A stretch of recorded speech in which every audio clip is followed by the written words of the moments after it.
Namaste, welcome to Y News. This news sponsors by Sri Krishna Enterprises railway station ఎదురుగా మా వద్ద అన్ని టీవీలు, ఏసీలు, ఫ్రిడ్జ్లు మరియు అన్ని రకాల ఫర్నిచర్ హోల్సేల్ ధరలకు అమ్మబడును. ఈ కృష్ణ ఎంటర్ప్రైజెస్ కు విచ్చేయండి. రైల్వే స్టేషన్ ఎదురుగా main road, Tuni. Proprietor Tamarana Satyanarayana. అభివృద్ధి సంక్షేమం చేస్తూ పేదరికాన్ని నిర్మూలన చేయడం లక్ష్యంగా ఈ కూటమి ప్రభుత్వం పనిచేస్తోందని అనకాపల్లి ఎంపీ సీఎం రమేష్ అన్నారు. పెందుర్తి నియోజకవర్గం 94వ వార్డులో నూతనంగా మంజూరైన పెన్షన్ల పంపిణీ కార్యక్రమానికి ముఖ్య అతిథిగా పాల్గొన్న ఆయన ఎమ్మెల్యే పంచుకల్ల రమేష్ బాబు కలిసి నగదును లబ్దిదారులకు అందించారు. అనంతరం మహిళలతో సంక్షేమ పథకాల గురించి అడిగి తెలుసుకున్నారు. ఈ సందర్భంగా ఎంపీ మాట్లాడుతూ 200 రూపాయల పెన్షన్ 4000 రూపాయలు చేసిన ఘనత ఈ కూటమి ప్రభుత్వానికి దక్కుతుందన్నారు. పెందుర్తి నియోజకవర్గంలోని 142 మందికి కొత్తగా పెన్షన్లు మంజూరు చేయడం జరిగిందన్నారు. ఎమ్మెల్యే మాట్లాడుతూ ఆంధ్రప్రదేశ్ లో కూటమి ప్రభుత్వం 3 నేతల నేతృత్వంలో భారతదేశం ఎక్కడా లేని విధంగా ఒక్కొక్కరికి 4000 రూపాయల పెన్షన్ ఇస్తోందని, దాదాపు ఏపీలో 70 లక్షల మందికి ఇంటికి వెళ్లి 1వ తేదీన పెన్షన్ అందే విధంగా కూటమి ప్రభుత్వం పనిచేస్తోందని తెలిపారు. గతంలో చంద్రబాబు నాయుడు గారు పరిపాలనలో జరిగిన సంక్షేమం కానీ అభివృద్ధి కానీ ఇప్పుడు ఈ కూటమి ప్రభుత్వం వచ్చిన తర్వాత ఎలక్షన్కు ముందు ఏదైతే మేము అందరం కలిపి ప్రజలకు వాగ్దానం చేశాం, ఇప్పుడు ఎంపీ గారు చెప్పినట్టు అవన్నీ నెరవేరుస్తూ ముందుకు పోతా ఉన్నాం. మరి మాకు ఇప్పుడు కూడా ఆనందం ఏంటంటే ఆయన ఢిల్లీ నుంచి వచ్చినా, మేము ఇక్కడి నుంచి వచ్చినా పేద ప్రజలను ఆదుకునే కార్యక్రమంలో ముందుండాలి, మా చేతుల మీదుగా మంచి జరగాలన్న మహా సంకల్పంతో ముందుకు పోతా ఉన్నాం. మరి ఈరోజు కొత్త పెన్షన్లు 142 ఈ వార్డులో మాకున్న ఈ 93 నుంచి 98 వరకు వార్డుల్లో 142 కొత్త పెన్షన్లు. గతంలో 97, 81 పెన్షన్లు ఉన్నాయి, ఇప్పుడు 142 యాడ్ అయ్యాయి. మేము మా కార్పొరేటర్లకు కానీ మా వార్డు అధ్యక్షులకు కానీ మా అధికారులకు కానీ ఎప్పుడూ చెబుతా ఉన్నాం, అర్హత ఉన్న వాళ్ళు ఎవ్వరూ కూడా మిగలకూడదండి. పెన్షన్ అవ్వచ్చు, ఇల్లు అవ్వచ్చు, రేషన్ కార్డు అవ్వచ్చు, ఇతరత్ర ఏదైనా కూడా అర్హత ఉన్న వాళ్ళు ఒక్కరు కూడా బయట మిగలకూడదని చెప్తా ఉన్నాం.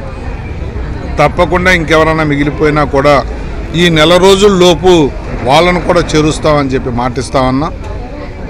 కూటమి ప్రభుత్వం వచ్చిన తర్వాత అన్నమాట ప్రకారం మేము ఇచ్చిన సూపర్ 6లో ఆల్రెడీ 5 అమలుకు నోచుకున్నాయి. ఇది ఈ ప్రభుత్వం యొక్క చిత్తశుద్ధి. ఎంపీ గారు పూర్తిగా లెక్కలతో సహా వివరించారు. కాబట్టి పేద ప్రజలలో నవ్వు, పేద ప్రజలకు ఇలాంటి కార్యక్రమం ఇస్తున్నప్పుడు మేము కూడా ఆనందిస్తుంటాం. ఎందుకంటే 10 మందికి ఉపయోగపడే కార్యక్రమం మా ప్రభుత్వం చేస్తుందన్న ఆనందంతో చేస్తుంటాం. అందరికీ కూడా ఈరోజు పెన్షన్లు అందుకున్న అందరికీ కూడా శుభాకాంక్షలు, శుభాభినందనలు తెలియజేస్తూ భవిష్యత్తులో కూడా మరిన్ని కార్యక్రమాలు, మంచి కార్యక్రమాలు చేస్తామని మాటిస్తాం. ఎక్కడా లేని విధంగా మన ఆంధ్రప్రదేశ్ ప్రభుత్వంలో కూటమి ప్రభుత్వం, తెలుగుదేశం, జనసేన, భారతీయ జనతా పార్టీ 3 నేతలు, ప్రధానమంత్రి నరేంద్ర మోడీ గారు, మన ముఖ్యమంత్రి చంద్రబాబు నాయుడు గారు, ఉప ముఖ్యమంత్రి పవన్ కళ్యాణ్ గారు సారథ్యంలో భారతదేశంలో ఎక్కడా లేని విధంగా ఒక్కొక్కరికి 4000 రూపాయల పెన్షన్ సంవత్సరం దాటిపోయింది. ఎప్పుడు కూడా 1వ తారీఖు నాడే యావత్ రాష్ట్రంలో దాదాపు ఇప్పుడు 70 లక్షల మందికి ఈ పెన్షన్లు చేరవేయడం జరిగింది. ఎక్కడ కూడా ఒక్కరోజు కూడా ఇంటింటికి వెళ్ళి ప్రతి ఒక్క అన్నయ్యకు, ప్రతి ఒక్క అమ్మలకు అందరికి కూడా పెన్షన్లు ఈ ప్రభుత్వం 1 గంట కూడా ఆలస్యం లేకుండా, ఒకవేళ ఈరోజు ఆదివారం వస్తే ముందు రోజే పెన్షన్లు ఇచ్చిన ప్రభుత్వం ఇంతవరకు ఎక్కడా లేదు. 4000 రూపాయలు 200 రూపాయల నుంచి 4000కు పెంచిన ఘనత మన కూటమి ప్రభుత్వానికి.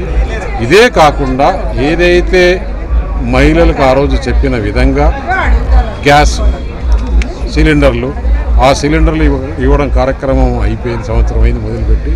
అలాగే పెన్షన్స్, విద్యా దీవెన, కుటుంబంలో ఎంతమందికి ఉంటే అంతమందికి.